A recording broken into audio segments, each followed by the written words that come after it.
Imaginez-vous à la fleur de vos 78 ans, assise à la table de votre propre maison, le repas que votre unique fille a préparé avec tant d'affection. Ou du moins, c'est ce que vous pensiez.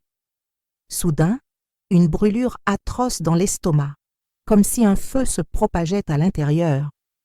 Le corps lâche, la vision s'obscurcit, et la dernière chose que vous voyez est le sourire froid de votre fille, Sophie, à côté de votre gendre, Marc, qui était mon second mari. Oui, ma propre fille et mon gendre m'ont empoisonné, chez moi, pour s'approprier ma maison et mon argent. Si vous croyez que l'histoire d'une vieille femme s'achève avec la mort, vous vous trompez lourdement, car ma mort n'a été que le prélude d'une vengeance qui a fait trembler les enfers eux-mêmes. Ce que je leur ai fait de l'autre côté était si incroyable que cela vous fera questionner l'existence même de la justice. Préparez-vous à connaître la vérité qu'aucun livre d'horreur n'a osé raconter.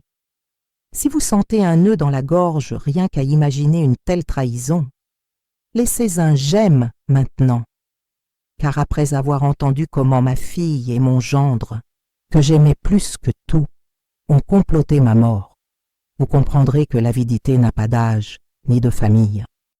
Et qui sait si cette vidéo n'atteindra pas la bonne personne pour éviter qu'une autre personne âgée ne soit réduite au silence pour toujours. Dites-moi en commentaire, feriez-vous confiance à n'importe qui pour vos derniers jours, même si c'est votre propre chair et votre sang? Pensez-vous que la vieillesse est synonyme de faiblesse et de naïveté? Car moi aussi je le pensais, jusqu'à la nuit où mon dernier dîner est devenu mon passeport pour l'au-delà. Et partagez cette vidéo sans crainte, pour que cette histoire se répande comme un avertissement. Car la violence envers les personnes âgées, la recherche d'héritage à tout prix, est un fléau silencieux. Et chaque famille doit connaître les signes, avant que le poison ne soit dans son propre verre. Mon nom était Madame Janine, et j'avais 78 ans quand la vie m'a été volée de la manière la plus cruelle. Je suis née et j'ai passé toute ma vie dans ce petit village de province, où la vie était simple et la parole valait serment. J'ai construit mon existence avec beaucoup de travail, de foi et un amour inconditionnel pour ma famille. J'ai été veuve jeune de mon premier mari, le père de ma Sophie. Après de nombreuses années seule, j'ai rencontré Marc, un homme qui semblait doux et attentionné. Nous nous sommes mariés et il a apporté une nouvelle joie à mes dernières années. J'avais une bonne retraite et ma propre maison, acquise à la sueur de toute une vie de travail, et quelques économies mises de côté pour ma vieillesse. Sophie, ma fille unique, a toujours été mon plus grand trésor. Je l'ai élevée seule, avec des sacrifices que seule une mère comprend. Je lui ai donné tout ce que je pouvais, et même ce que je ne pouvais pas. Elle s'est mariée avec Marc, et je les ai accueillis chez moi, dans ma vie. Je leur faisais aveuglément confiance. Ils étaient ma seule famille, mon havre de paix dans la vieillesse. Je croyais que la vie m'avait récompensé d'une famille unie. Je passais mes journées entre la lecture de la Bible, le crochet pour mes voisins et la joie d'avoir ma fille et mon gendre près de moi. Je me sentais bénie, entourée d'amour et de soins. Je ne savais pas que, derrière les sourires et les câlins, se cachait un plan macabre, une avidité qui dépassait tout lien de sang. Mais comme vous allez le découvrir, l'amour peut être un bandeau sur les yeux et la confiance, un chemin vers sa propre ruine. La douceur apparente de Sophie et la tendresse forcée de Marc cachaient une soif insatiable d'argent, une ambition qui les a poussés à commettre l'acte le plus odieux contre celle qui ne leur a offert que bonté. Pourriez-vous imaginer une fille planifier la mort de sa propre mère âgée pour obtenir l'héritage? Que l'éducation avec amour et sacrifice puisse engendrer un monstre aussi froid et calculateur. Laissez en commentaire si vous avez déjà vu l'avidité détruire une famille, car les signes étaient juste devant moi, moi qui n'ai pas voulu ou pas pu les voir. Sophie, ma fille, que je pensais si bien connaître, a commencé à changer après que Marc, mon gendre, soit venu vivre avec nous. Elle est devenue plus distante. Ses yeux brillaient d'une ambition que je n'avais jamais vue auparavant. Marc, quant à lui, était flatteur, toujours avec un sourire aux lèvres, mais un sourire qui n'atteignait pas ses yeux. Il passait des heures enfermé dans la chambre, chuchotant. Quand je m'approchais, le silence tombait comme une pierre. « Nous parlons de choses de l'entreprise, maman, disait Sophie, d'une voix forcée. Moi, naïve, je croyais. Marc a commencé à gérer mes finances, sous prétexte de m'aider. Madame Janine, vous avez besoin de repos. Laissez-moi m'occuper de tout. Et j'ai laissé faire.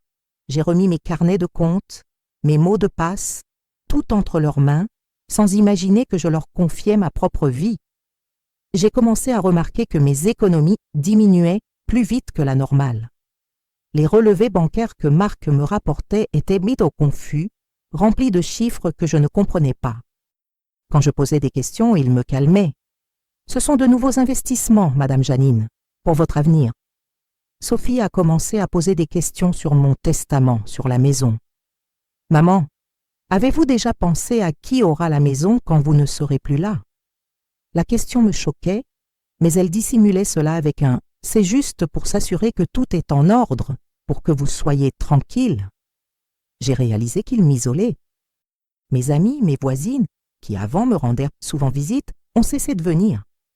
Sophie disait que j'avais besoin de repos, que je ne pouvais pas recevoir de visite. Le téléphone sonnait et c'était toujours elle qui répondait, me disant que ce n'était personne d'important. Ma santé a commencé à décliner rapidement. J'avais des vertiges, des nausées, une fatigue constante qui me clouait au lit. « C'est l'âge, maman », disait Sophie, avec une fausse inquiétude. Marc m'apportait des tisanes et des soupes, insistant toujours pour que je prenne tout. Une nuit, je les ai entendus discuter dans le jardin. « Cette vieille ne meurt jamais, Marc !» grommelait Sophie, impatiente. « Calme-toi, Sophie, » répondit Marc. « Le poison que j'ai trouvé est lent, il ne laisse pas de traces. Elle aura l'air d'être morte de vieillesse. Bientôt, la maison et l'argent seront à nous. » Le poison. La vérité m'a frappé comme un coup de poignard en plein cœur. Mon cœur s'est brisé. Ma propre fille et mon gendre me tuaient lentement. Si vous ressentez le frisson de cette découverte, laissez un j'aime. Et dites-moi en commentaire, pensez-vous que la cupidité puisse mener quelqu'un à un tel point de cruauté? Car la douleur de la trahison est plus mortelle que n'importe quel poison. Après avoir entendu cette conversation, chaque repas, chaque tisane que Sophie ou Marc m'offraient était une terreur.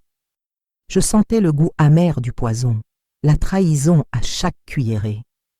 Mais j'étais trop faible pour réagir, pour dénoncer. J'étais piégée dans ma propre maison, avec mes propres assassins. Ils agissaient avec une froideur effrayante. Marc faisait des blagues sur ma santé, sur la vieille qui ne tient plus debout. Sophie me regardait avec un dédain que j'attribuais avant à sa fatigue, mais que je voyais maintenant comme du pur mépris. J'étais un obstacle, un chiffre dans leur compte, une entrave à leur plan.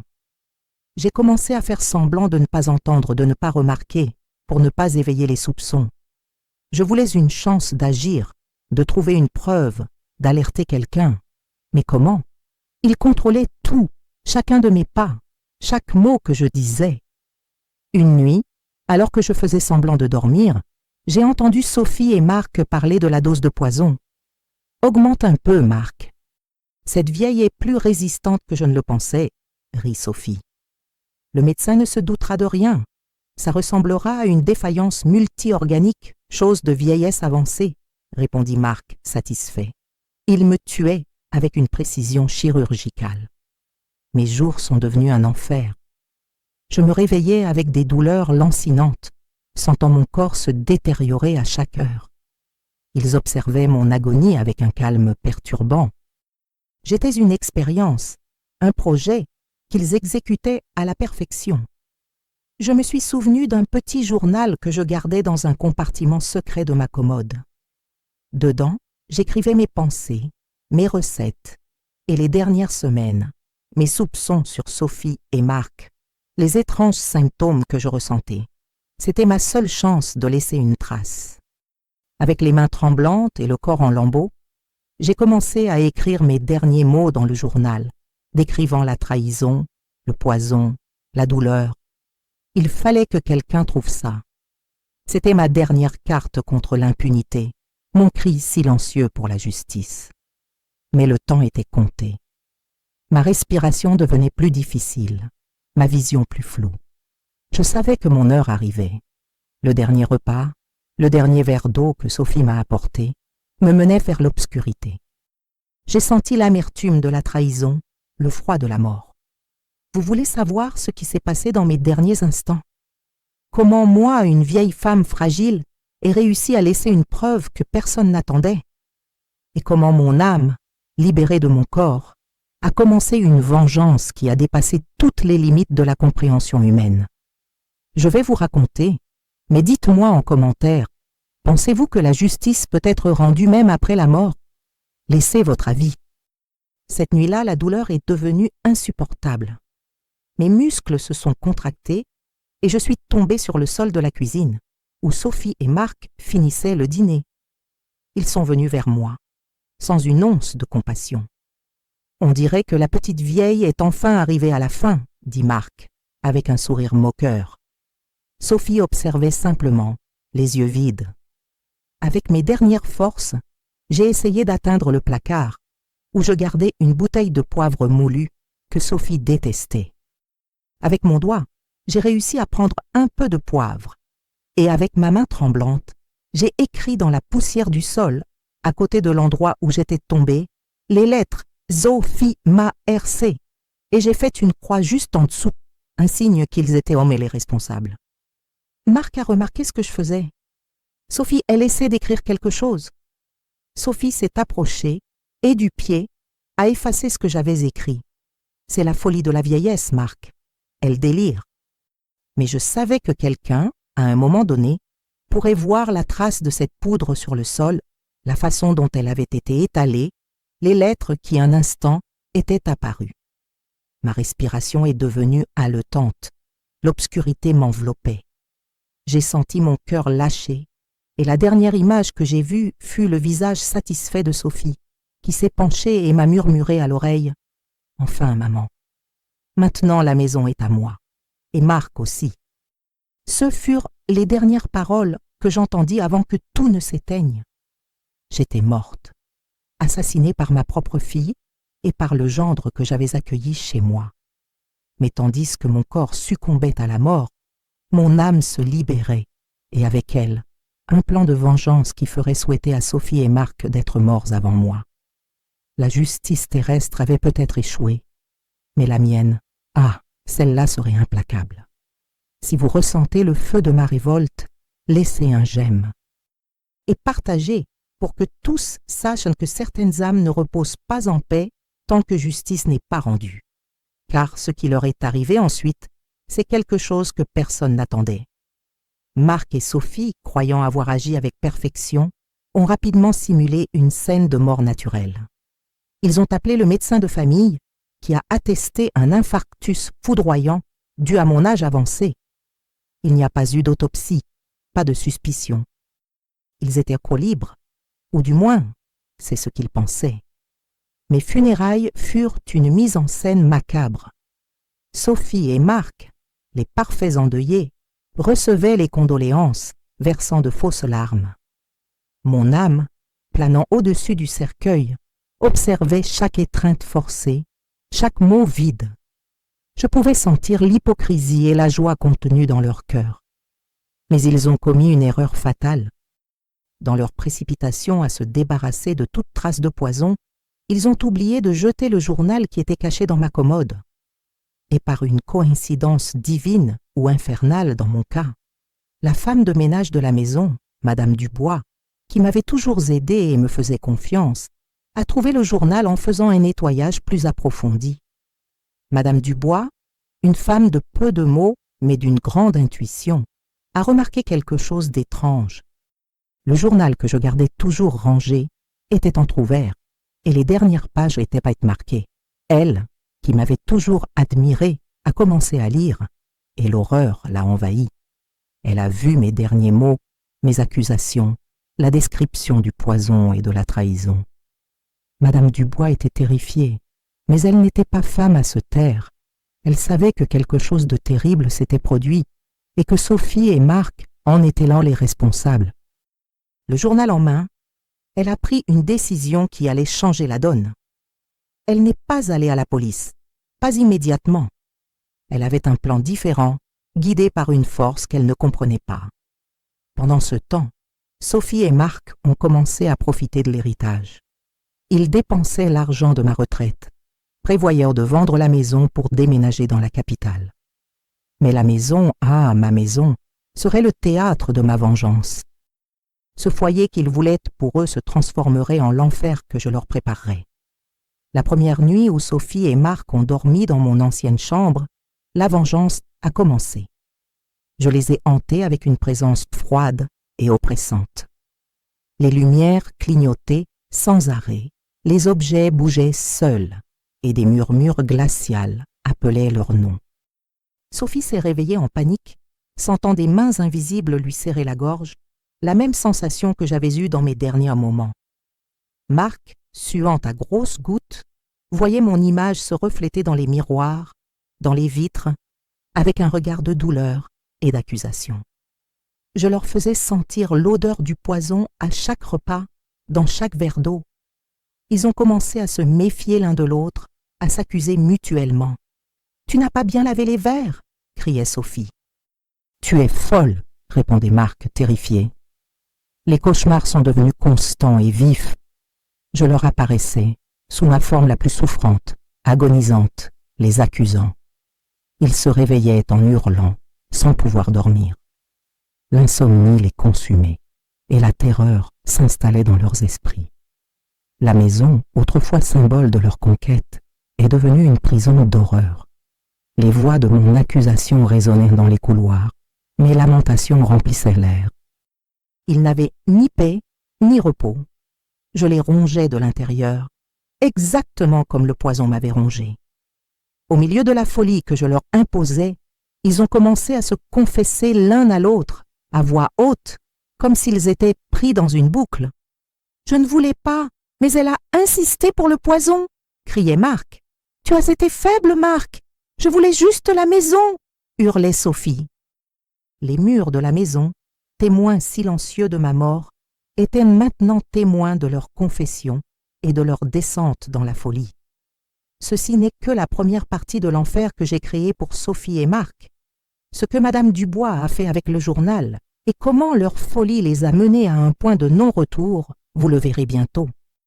Vous avez vu comment ma fille Sophie et mon gendre Marc m'ont empoisonné et ont cru s'être débarrassés de moi. Mais voulez-vous savoir comment moi, même morte, j'ai commencé à leur faire payer ma vengeance d'une manière qu'ils n'auraient jamais imaginée? Comment la maison, qui était le théâtre de leurs crimes, s'est transformée en l'enfer que j'ai construit pour leur santé mentale?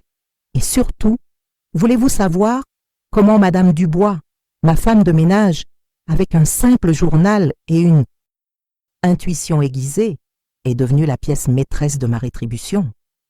Sophie et Marc pensaient qu'ils étaient malins, que personne ne découvrirait jamais la vérité derrière ma mort naturelle. Mais moi, de l'autre côté du voile, j'avais d'autres plans. Et ce que j'ai fait pour que la terreur s'installe dans chaque fibre de leur être fut si perturbant que la propre santé mentale de Sophie et Marc a commencé à se désintégrer en morceaux, un morceau à la fois. Si vous croyez que la justice peut se manifester de manière qui défie la logique, laissez un j'aime maintenant, car ce qui suit montrera que la culpabilité, lorsqu'elle est ignorée, peut mener à la folie la plus profonde.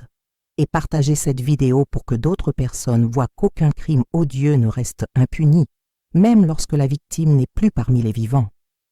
Après ma mort, la maison est devenue mon terrain de jeu personnel, l'épicentre de ma vengeance silencieuse. Sophie et Marc, auparavant si confiants et souriants, ont commencé à sentir ma présence de manière que l'esprit humain peut à peine concevoir. Je voulais qu'ils sachent que j'étais là, dans chaque recoin, observant chacun de leurs mouvements, chaque baiser volé dans mon ancienne chambre, chaque rire moqueur sur ma tombe. J'ai commencé par de petits et subtils incidents. Mon portrait de mariage, avec le père de Sophie, tombait du mur au milieu de la nuit, se brisant sur le sol. Les lumières du salon et de la chambre clignotaient de manière incontrôlable, s'allumant et s'éteignant à des rythmes irréguliers sans que personne ne touche l'interrupteur. L'odeur de mon parfum, le même que je portais tous les jours, imprégnait l'air quand ils s'y attendirent le moins, un rappel constant de ma présence.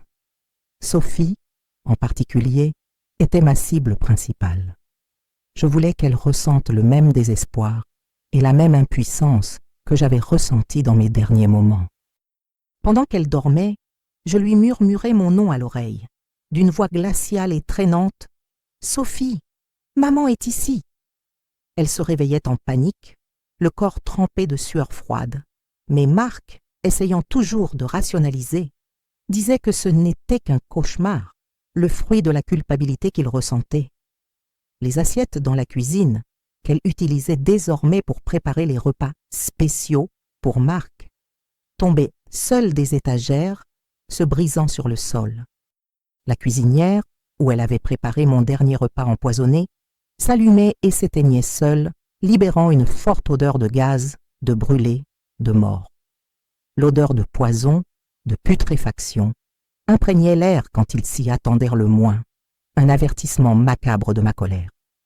Une nuit, alors qu'ils dînaient à la même table où j'étais morte, le vin que Marc appréciait tant et qui avait un jour dissimulé le poison a commencé à bouillonner et à déborder de la bouteille, comme s'il était vivant, comme si le liquide lui-même refusait d'être consommé par eux.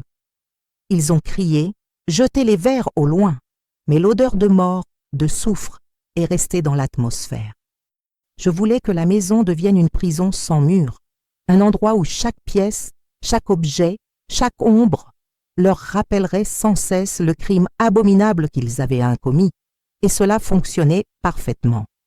Le sourire arrogant de Sophie a été remplacé par des cernes profonds, ses yeux montraient une peur constante. La confiance impérieuse de Marc s'est transformée en une nervosité incontrôlable. Ils vivaient dans une terreur auto-imposée, piégés dans leur propre embuscade. Si vous ressentez le frisson glacé de ma vengeance, laissez un j'aime. Et dites-moi en commentaire, pensez-vous qu'un esprit tourmenté puisse réellement se venger de celui qui l'a trahi et tué? Car ce qu'ils ont vu et ressenti dépassait l'entendement humain au-delà de toute explication logique.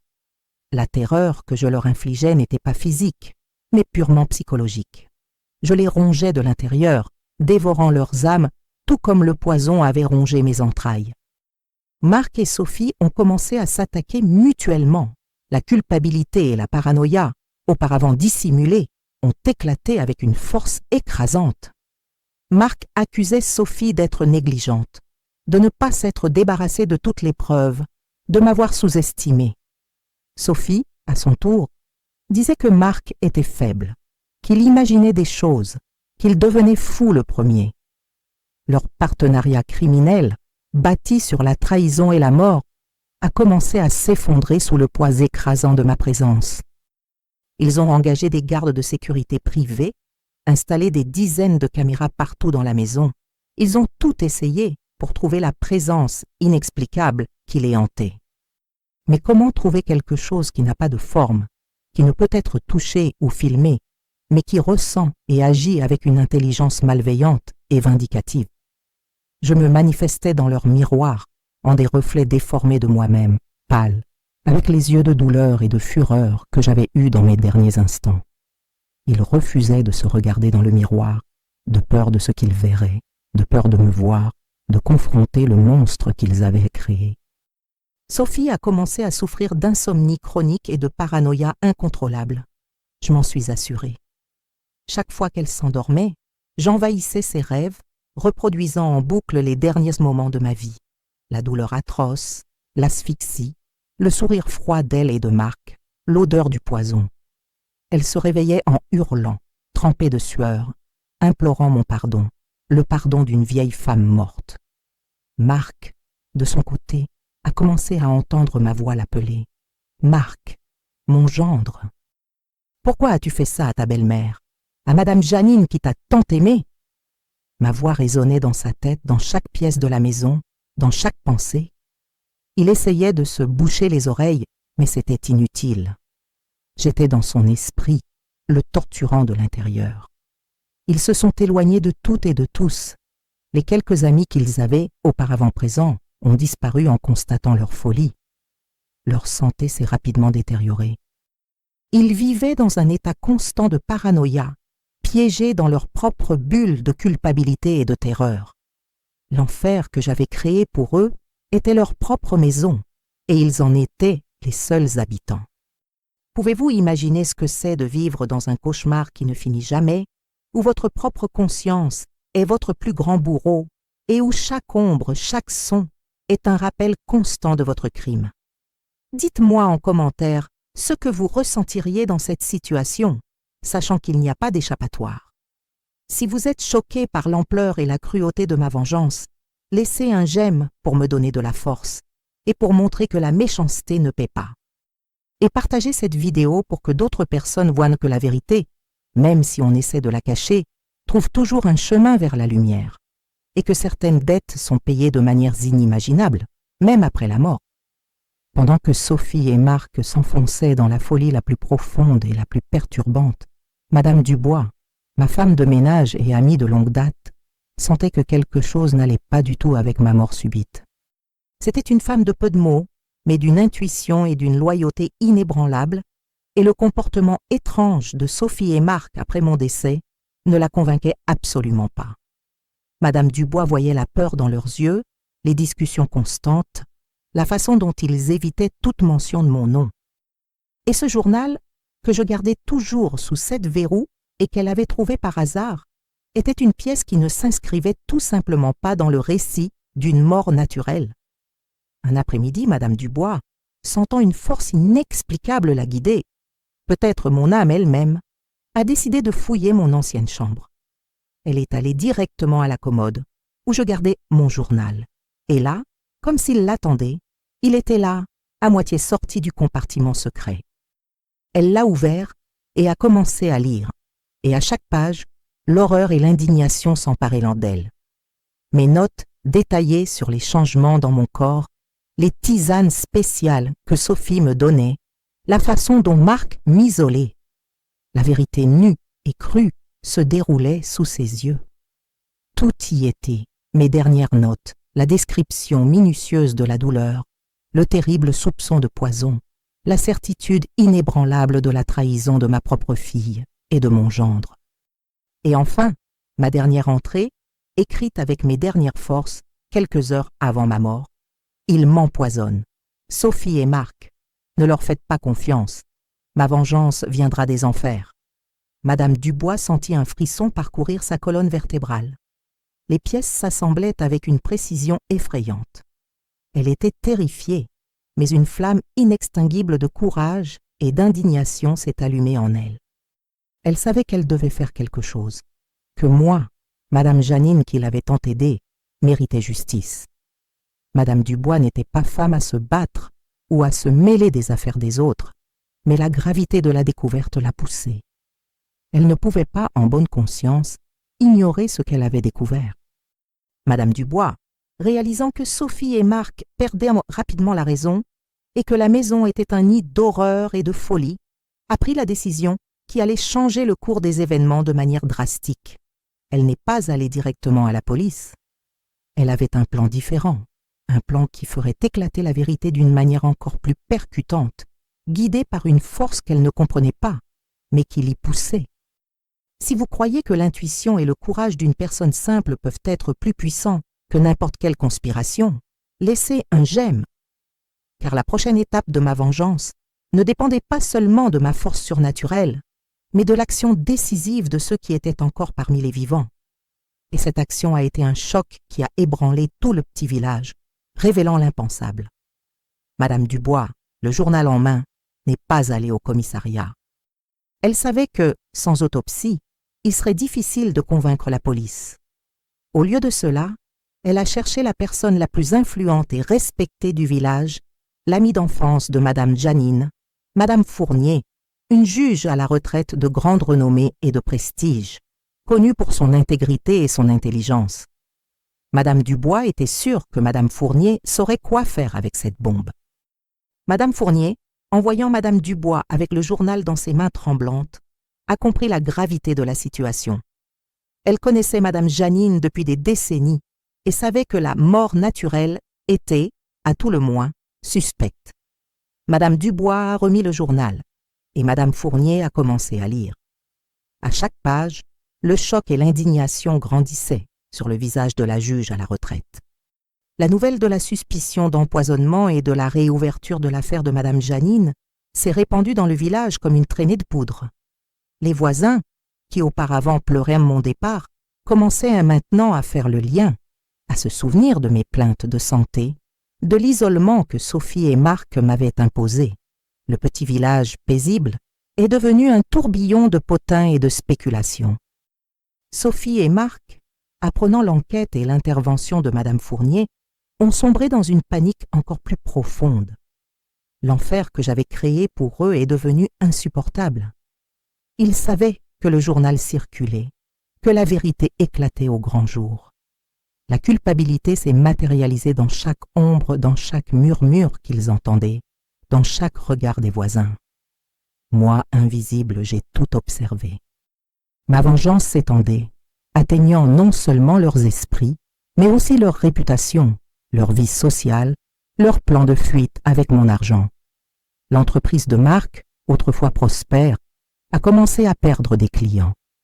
L'argent qu'ils convoitaient, tant ne pouvait acheter ni la paix, ni la liberté, ni la raison. Ils ont tenté de soudoyer Madame Dubois, lui offrant de grandes sommes d'argent pour qu'elle se taise et détruise le journal. « C'est absurde, Madame Dubois, ce n'était pas ça du tout », balbutiait Sophie, apeurée. Marc, dans son arrogance, la menaçait. « Si vous continuez, vous le regretterez amèrement. » Mais Madame Dubois, fortifiée par ma présence et par la quête de justice, ne s'est pas laissée intimider une seule seconde. Elle était ma voix, mon bras droit. Madame Fournier, le journal en main, a obtenu une ordonnance judiciaire pour l'exhumation de mon corps et une enquête complète sur la cause de ma mort. C'était la preuve finale, la certitude dont ils avaient besoin pour démasquer les assassins. Sophie et Marc ont tenté d'empêcher cela, mais il était trop tard. Le jeu avait basculé de manière irréversible. L'exhumation fut un événement douloureux pour ma famille, mais absolument nécessaire pour la justice. Mon corps, reposant auparavant en paix dans le cimetière local, a été remis à la lumière pour la plus minutieuse des investigations. L'autopsie a révélé ce que Madame Dubois, Madame Fournier et moi savions déjà. La présence d'un poison à action lente, un composé d'origine végétale, difficile à détecter au premier abord, mais qui avait corrodé mes organes progressivement, simulant une mort naturelle. Des analyses d'échantillons de nourriture et de boissons trouvées dans la cuisine que Madame Dubois avait astucieusement collectées et conservées ont confirmé la présence du même poison. Le journal avec mes dernières et désespérées notes et la trace de poivre moulu avec mes initiales, qui d'une manière ou d'une autre n'avait pas été entièrement nettoyée et a été détectée avec une lumière spéciale sur le sol de la cuisine, étaient à elle preuve irréfutable. L'étau se resserrait implacablement, sans échappatoire. Sophie et Marc ont été confrontés aux preuves accablantes. Ils ont tenté de nier, d'inventer des histoires absurdes, de se blâmer mutuellement dans un accès de désespoir. « C'est elle qui a eu l'idée du poison et m'a forcée », criait Marc, pointant du doigt Sophie. « Non, il m'a manipulée, m'a convaincue, a dit que c'était pour notre avenir », pleurait Sophie, hystérique, les yeux écarquillés de terreur et de folie. La confession mutuelle, au milieu de la panique absolue et de la désintégration de leurs esprits, a scellé leur destin. Ils ont été arrêtés, menottés, emmenés au commissariat sous les regards choqués, révoltés et terrifiés de tout le village.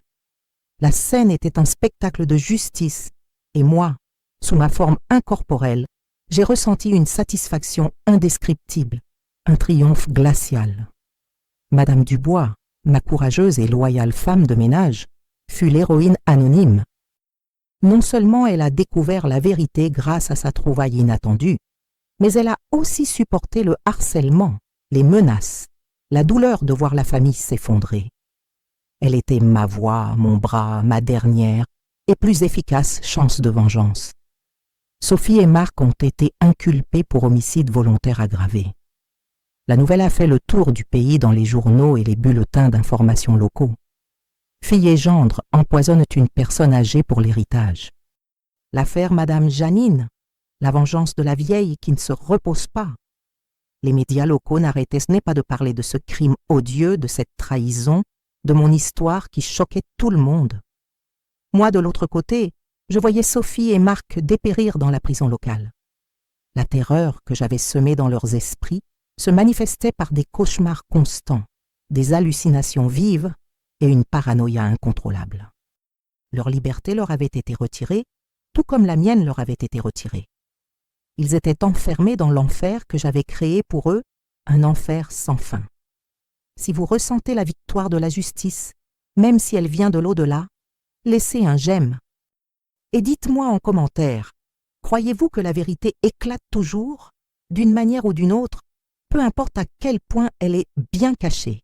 Car ce qui s'est passé au tribunal a choqué même les plus sceptiques et expérimentés de la justice terrestre.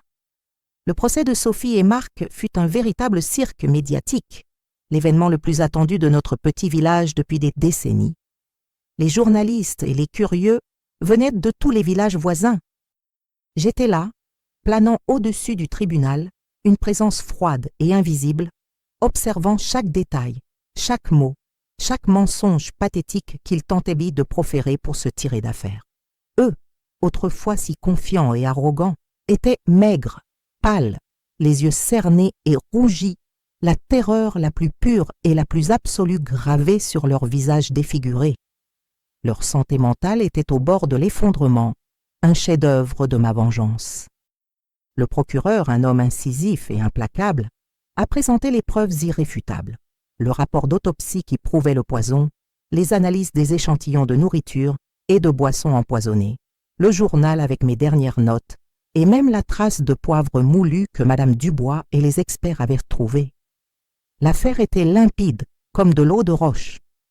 Madame Dubois fut le témoin principal. Elle a déposé avec un courage et une conviction admirables, racontant chaque détail, chaque méfiance, chaque découverte du journal. Sa voix était ma voix, la vérité s'écoulant à travers elle, démasquant la supercherie et la monstruosité de Sophie et Marc devant tous. Elle n'a pas hésité un seul instant.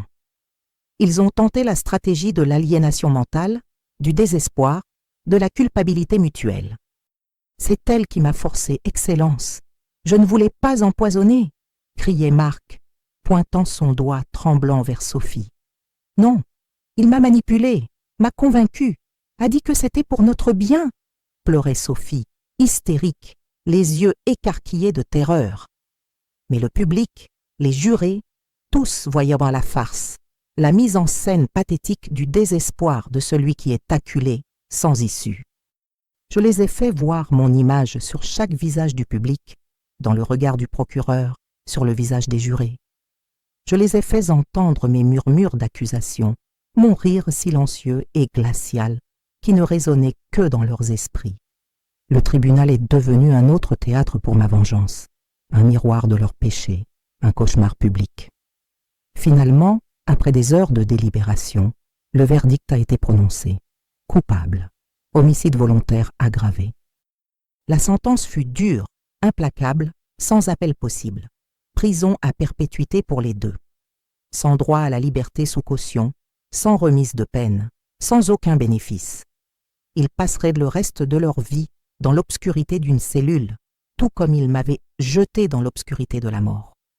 Au moment de la lecture de la sentence, je me suis manifesté avec une telle intensité que le tribunal lui-même a semblé trembler.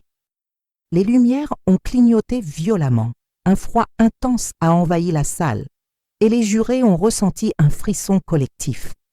C'était ma présence, ma victoire suprême, scellant le destin de ceux qui m'avaient trahi, une célébration posthume. Sophie et Marc ont été traînés hors du tribunal, leurs cris de désespoir et de folie résonnant dans les couloirs, mêlés aux applaudissements contenus du public. Ce que je leur ai fait, l'enfer que j'ai créé pour eux, ne s'arrêtait pas là. La prison ne serait qu'un chapitre de plus de ma vengeance, un nouveau décor pour le cauchemar qui les attendait, un enfer qui les suivrait jusqu'à leur dernier jour. Vous avez vu Sophie et Marc être condamnés à la prison à perpétuité, la santé mentale brisée par la terreur que je leur ai imposée. Mais voulez-vous savoir comment moi, Madame Janine, j'ai continué ma vengeance, même après la sentence? Comment leur folie en prison n'était que le début de ce que je leur réservais, et ce que Madame Fournier, la juge à la retraite, a fait pour que mon histoire devienne un avertissement national, sans avoir besoin de loi portant mon nom. Sophie et Marc pensaient bien que la prison serait la fin du cauchemar, que la justice des hommes les protégerait de ma colère. Mais l'enfer que j'ai créé pour eux n'avait ni barreaux ni cellules. Et ce qui leur est arrivé là-bas était si absurde que cela a choqué même les gardiens les plus expérimentés. Préparez-vous à la dimension finale de ma vengeance. Si vous croyez que la méchanceté doit être payée avec des intérêts et que certaines dettes s'étendent au-delà de la vie, laissez un j'aime maintenant. Car ce qui suit montrera que la justice, parfois, est rendue d'une manière qu'aucun tribunal terrestre ne pourrait imposer. Et partagez cette vidéo pour que le message selon lequel la trahison ne paie jamais atteigne chaque recoin du pays. Sophie et Marc ont été emmenés dans des prisons séparées, un tourment supplémentaire que j'ai veillé à ce qu'il se produise. Eux, qui avaient y conspiré ensemble, affronteraient maintenant l'enfer seuls, chacun dans sa propre cellule. J'étais là dans chacun des lieux, accompagnant la chute finale de leur raison. Sophie, dans la prison pour femmes, a commencé à voir mon visage dans chaque codétenu, dans chaque gardienne. Je lui murmurais mon nom à l'oreille pendant les rondes nocturnes. « Janine, tu m'as empoisonnée. » Elle hurlait, frappait les murs, mais personne ne voyait ni n'entendait ce qu'elle voyait et entendait. Il pensait qu'elle délirait, folle de culpabilité. Elle n'arrivait pas à manger. L'odeur de la nourriture de la prison lui faisait sentir le goût amer du poison qu'elle m'avait donné. Je la faisais revivre le dîner final, à chaque repas. La nourriture se transformait en vers, en insectes, dans son imagination perturbée. Elle dépérissait, squelettique, consumée par la terreur. Marc, dans la prison masculine, n'allait pas mieux. Je lui faisais entendre mes lamentations, mes supplications pour l'air, l'agonie de ma mort. Il essayait de se boucher les oreilles, mais la voix résonnait dans sa tête, jour et nuit.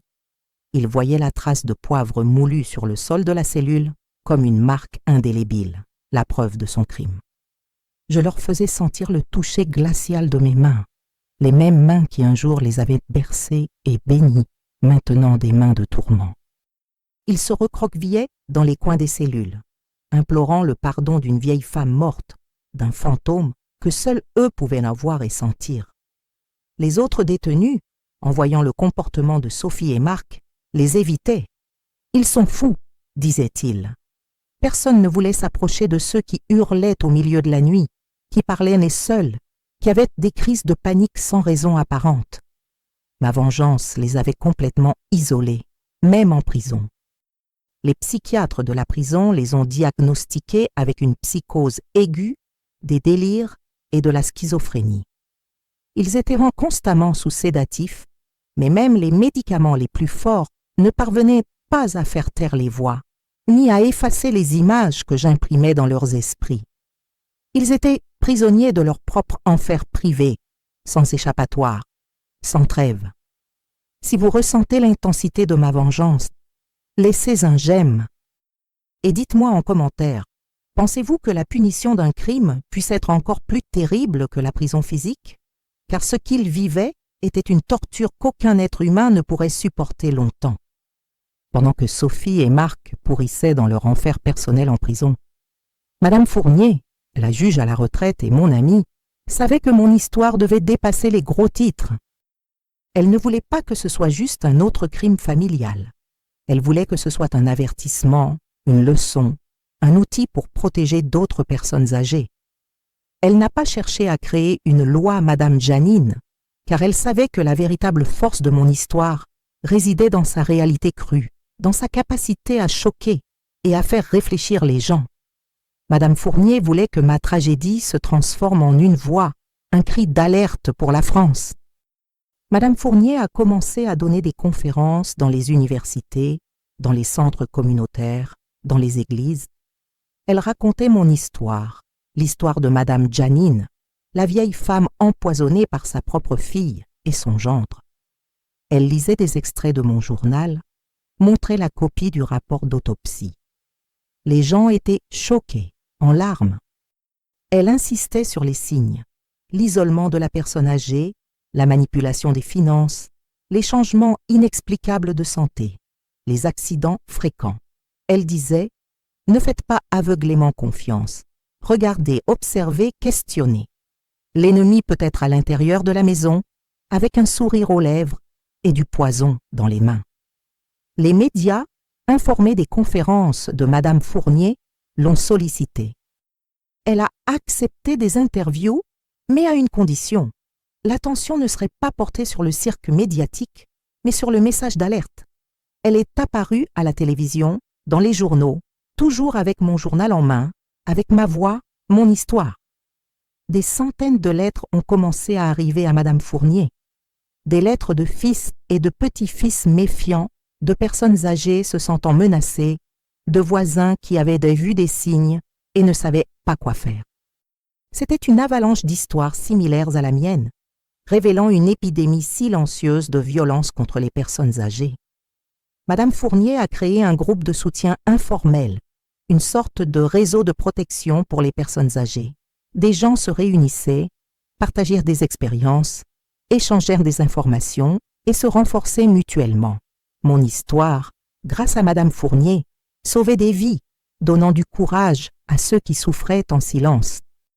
Pouvez-vous voir comment une tragédie peut se transformer en un puissant outil de changement? Comment la douleur d'une seule personne peut sauver la vie de centaines d'autres? Dites-moi en commentaire si vous avez déjà transformé une douleur personnelle en un but plus grand.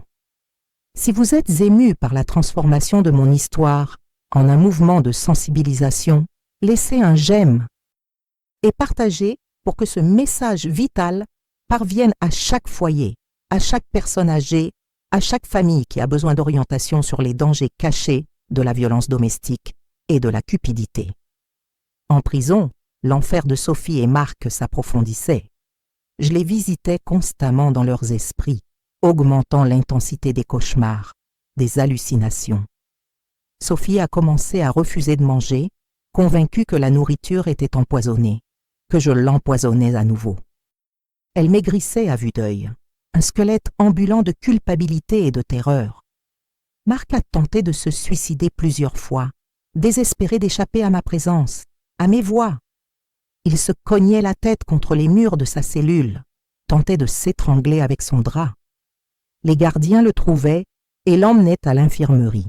Mais il revenait encore plus tourmenté, encore plus fou, car je le suivais.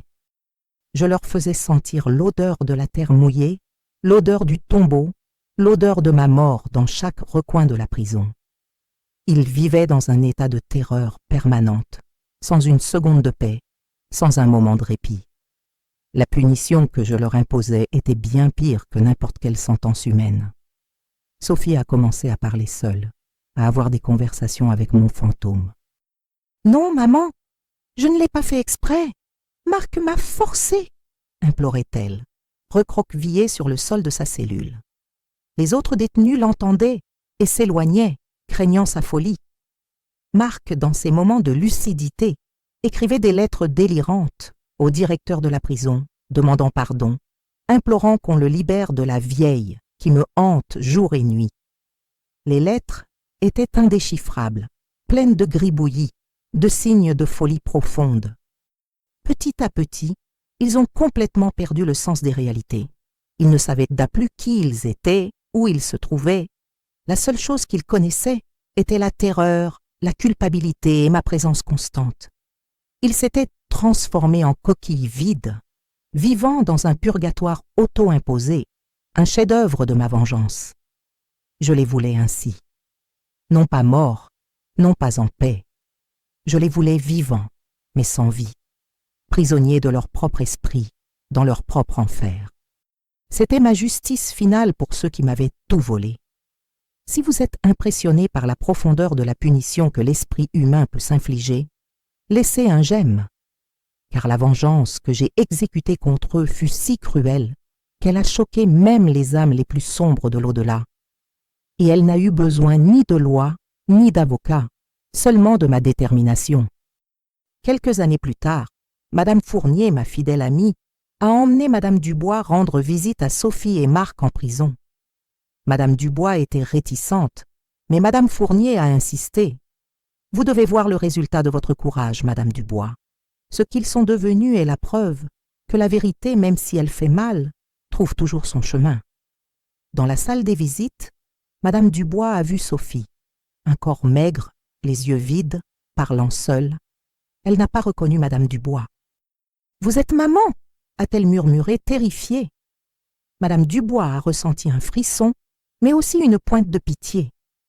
La vengeance, bien que juste, avait été brutale. Marc était dans un état encore pire. Attaché à sa chaise, il marmonnait des phrases incohérentes, tremblait de manière incontrôlable. Il a regardé Madame Dubois et a commencé à crier. « C'est elle! C'est la vieille! Elle est venue me chercher pour l'enfer !» Les gardiens ont dû intervenir.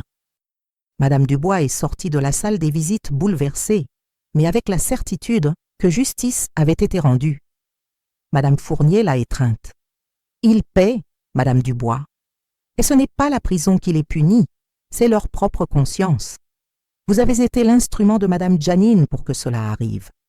Votre acte de courage a sauvé d'autres vies et a assuré sa vengeance. Madame Dubois est devenue une figure inspirante dans la communauté. Elle a continué à travailler avec Madame Fournier, visitant des personnes âgées, discutant avec des familles, alertant sur les dangers de la violence domestique.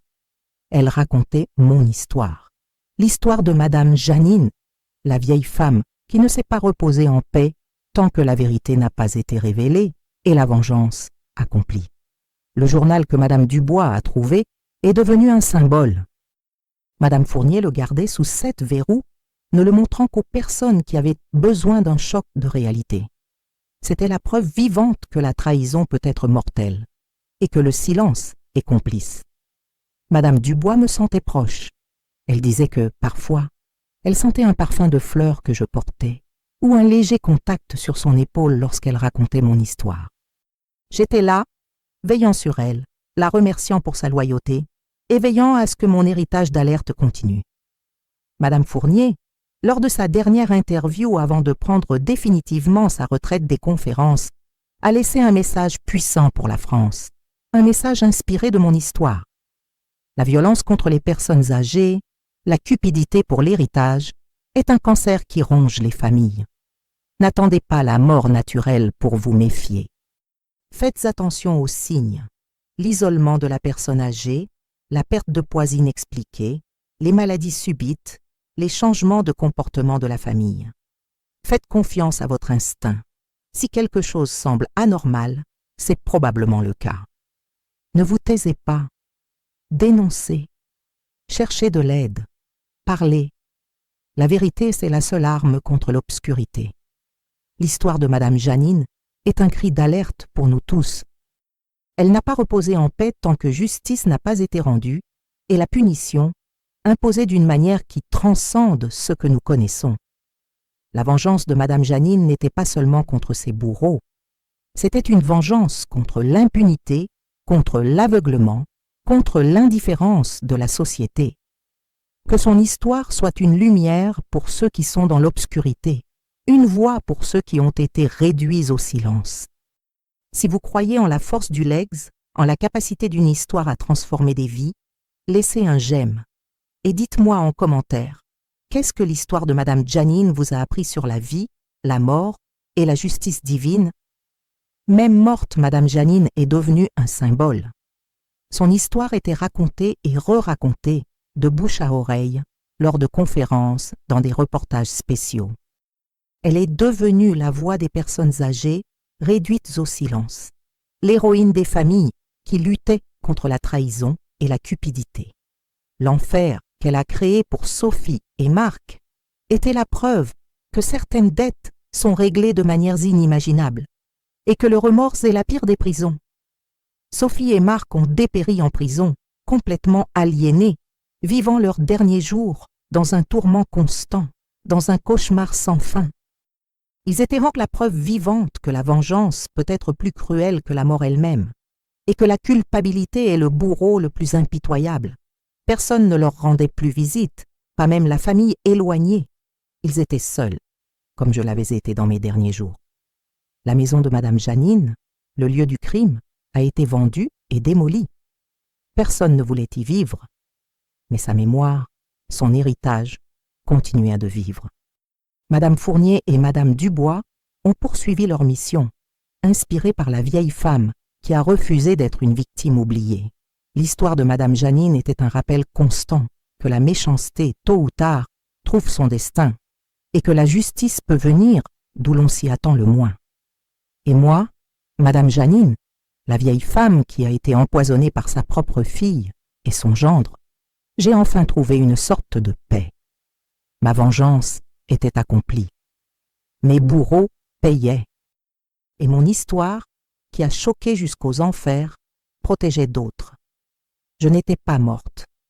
J'étais une voix, un avertissement, un murmure dans le vent qui disait « N'osez pas sous-estimer la justice d'une vieille femme, pas même après la mort. » Si cette histoire vous a touché, si elle vous a fait réfléchir, laissez un j'aime, partagez et commentez. Votre action peut faire la différence dans la vie de quelqu'un. Elle peut sauver une Madame Janine qui est encore en vie et qui a besoin d'être entendue. Vous avez vu Sophie et Marc succomber à la folie en prison, tourmentés par ma vengeance. Mais voulez-vous savoir comment moi, Madame Janine, une vieille femme qui a été réduite au silence, j'ai fait en sorte que mon histoire devienne un cri d'alerte pour toute la France? Comment mon héritage, sans lois à mon nom, a transformé la douleur en un but, et quel est mon message final pour chaque famille qui pourrait vivre un cauchemar silencieux comme le mien? Sophie et Marc dépérissaient, l'esprit rongé, le corps consumé par la terreur que je leur ai imposée. Mais ma justice ne s'arrêtait pas à eux. Elle s'est propagée comme un incendie pour protéger d'autres et pour garantir que ma voix résonne à jamais, même après ma mort. Préparez-vous à la véritable dimension de la vengeance d'une vieille femme. Si vous croyez que la résilience humaine et la justice peuvent transcender la vie elle-même, laissez un j'aime maintenant. Car ce que je vais raconter peut non seulement inspirer, mais sauver la vie d'autres familles, et partager cette vidéo sans relâche, pour qu'elle parvienne à ceux qui ont le plus besoin d'entendre la vérité et les signes d'alerte. Après la condamnation de Sophie et Marc, Madame Fournier et Madame Dubois sont devenues mes messagères, mes voix dans le monde des vivants. Elles savaient que ma mort ne pouvait être vaine, que mon histoire devait résonner comme une alarme pour que d'autres personnes âgées ne subissent pas le même sort cruel. Madame Fournier, avec sa sagesse et son prestige, a consacré sa retraite à diffuser mon histoire. Elle organisait des conférences dans tous les villages voisins, dans des associations de retraités, dans des programmes de radio locaux.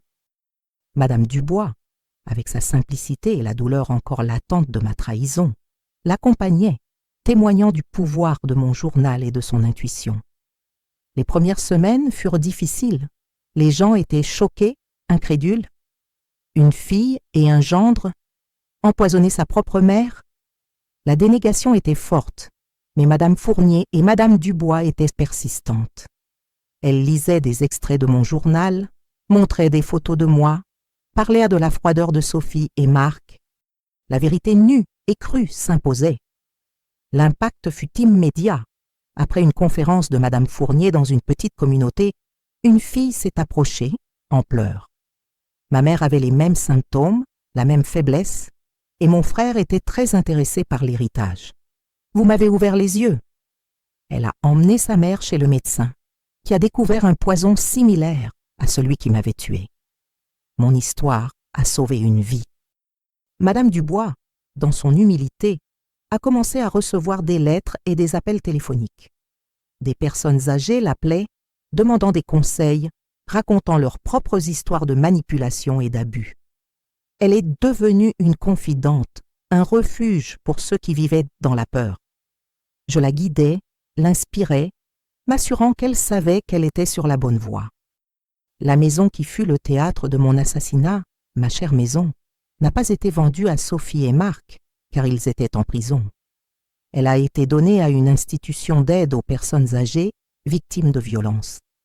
Ces murs, autrefois témoins silencieux de mon agonie, abritaient et protégeaient désormais ceux qui, comme moi, avaient été trahis. C'était ma rédemption, ma façon de transformer la douleur en accueil. Si vous sentez la force de ma voix se répandre, laissez un j'aime. Et dites-moi en commentaire, pensez-vous qu'une histoire, aussi triste soit-elle, a le pouvoir de changer la réalité et de protéger les plus vulnérables? Parce que j'ai découvert que oui, elle l'a. Mon histoire n'est pas devenue un grand spectacle médiatique avec des émissions de télévision et des documentaires nationaux.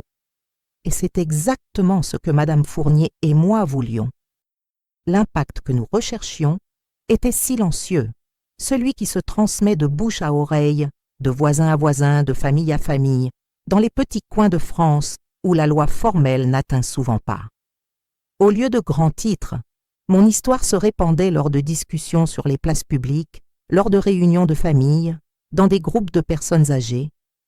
Vous avez entendu parler de Madame Janine, celle que sa fille et son gendre ont empoisonnée?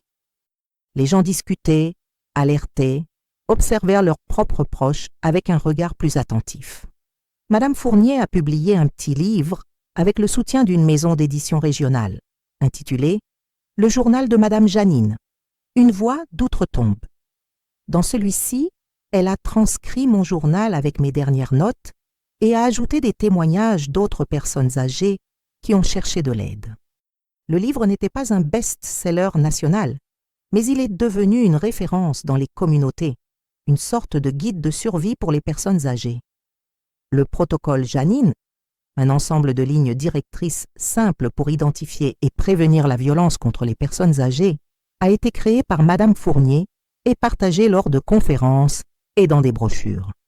Il enseignait les signes d'alerte, comment documenter les preuves et où chercher de l'aide. Ce n'était pas une loi formelle, mais un outil pratique qui a autonomisé les familles.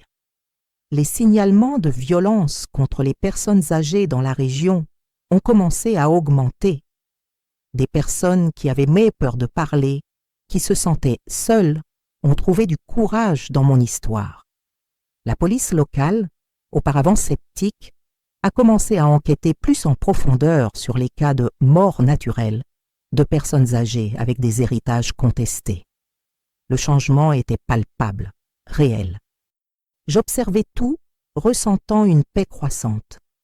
Ma vengeance n'était pas seulement la folie de Sophie et Marc, c'était la vie que je sauvais, la sensibilisation que je plantais.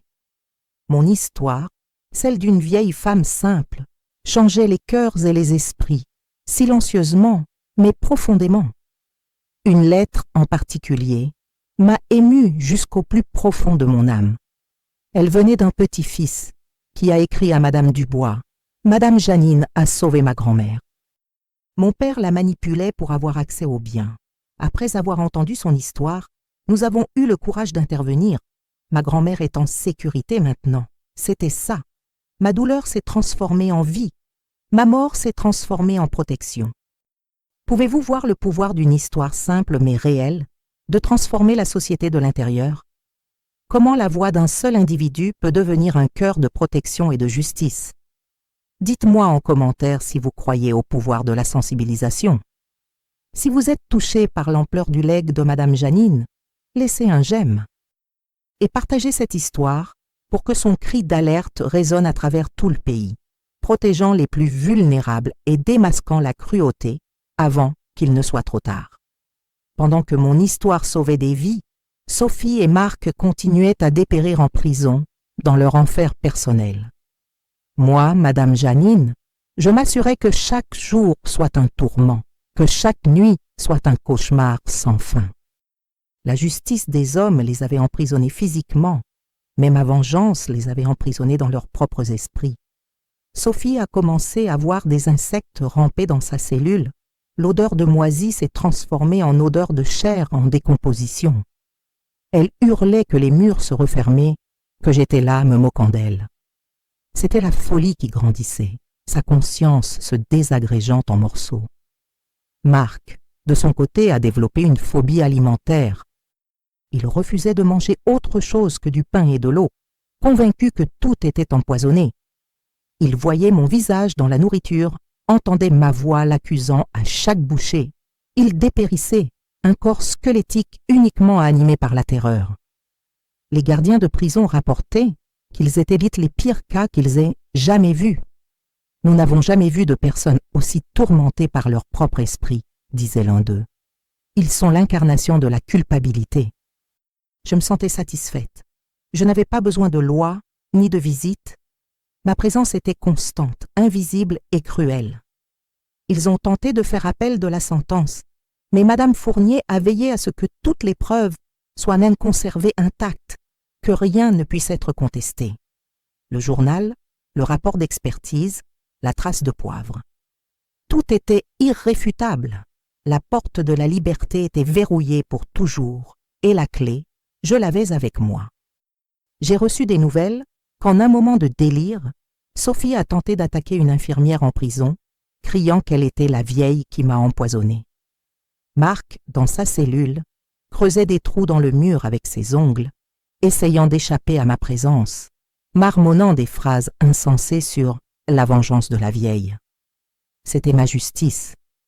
Pas la mort rapide, mais la folie lente et agonisante. Ils vivaient, mais dans un enfer que seuls eux pouvaient avoir. Leur maison était maintenant la prison, et leur prison était maintenant mon domaine. Je les tenais où je voulais, et il en serait ainsi jusqu'à leur dernier souffle. Si vous croyez que la justice peut être véritablement poétique, même si c'est la plus sombre des poésies, laissez un j'aime. Car la punition de Sophie et Marc a été un exemple que le crime, lorsqu'il vient de la trahison, a un prix que même la mort ne peut payer. Aujourd'hui, même après ma mort, moi, Madame Janine, je laisse mon message final à chaque mère, chaque père, chaque personne âgée et chaque famille de cette vaste France. C'est un murmure dans le vent, un cri silencieux qui a besoin d'être entendu. Premièrement, faites confiance à votre instinct. L'intuition est la meilleure protectrice. Si quelque chose semble anormal avec votre entourage, écoutez cette voix intérieure. Deuxièmement, le sang ne justifie pas tout. Un enfant qui trahit, qui vole, qui agresse, qui souhaite le mal, ne mérite pas votre protection aveugle. Il mérite la vérité. La famille, c'est celui qui prend soin, qui aime, qui protège, pas celui qui conspire et détruit. Ne vous courbez pas au silence par honte ou par peur. Troisièmement, n'ayez pas peur de dénoncer, de chercher de l'aide. Vous n'êtes pas responsable de la méchanceté d'autrui. Vous êtes des victimes, pas des complices. La justice, même si elle prend du temps, même si elle vient de manières inattendues, est le seul chemin vers la paix et la sécurité de tous.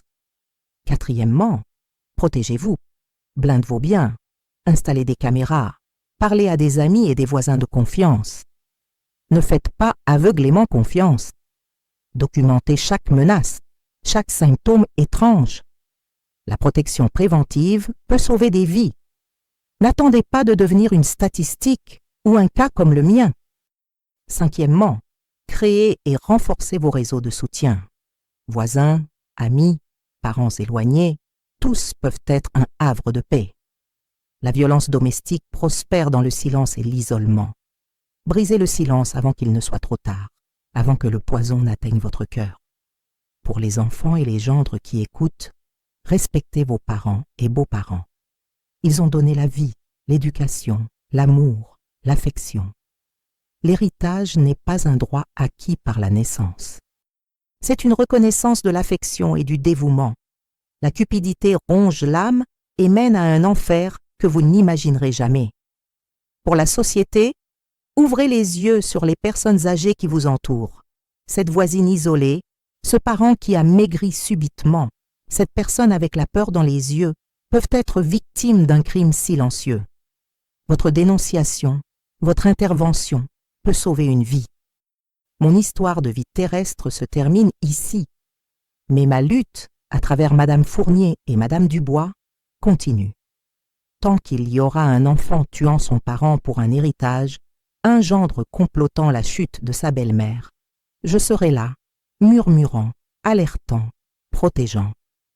Tant qu'il y aura une vieille femme souffrant en silence, je serai la voix qui crie « justice ».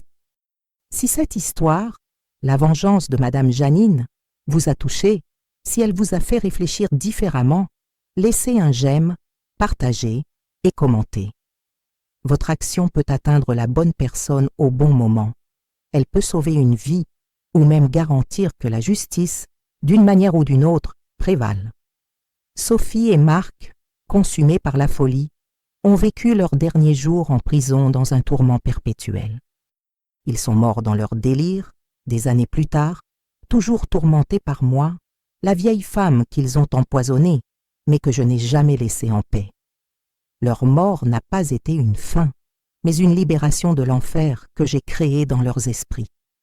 Ils étaient la preuve vivante que la justice, quand elle vient de l'au-delà, est implacable. La maison qui m'a été volée et ensuite donnée est devenue un foyer sûr pour les personnes âgées, victimes de violences, un refuge contre l'avidité et la cruauté. Mes objets personnels, auparavant souillés par la trahison, ont été nettoyés et bénis et servent maintenant d'inspiration et d'alerte. Je n'avais pas de loi à mon nom, mais j'avais un foyer sûr, un héritage de protection. Je suis Madame Janine. J'ai été empoisonnée par ma propre fille et mon gendre pour me voler ce qui était à moi. Mais ce que je leur ai fait a choqué jusqu'aux enfers. Ma vengeance a été complète. Ma voix résonne et mon histoire est un avertissement éternel. Je ne suis pas morte en vain. Je suis devenue un symbole. Et pour leur tourment, moi, Madame Janine, je ne mourrai jamais vraiment. Merci de m'avoir écouté jusqu'à la fin. Que mon histoire soit une lumière pour vous.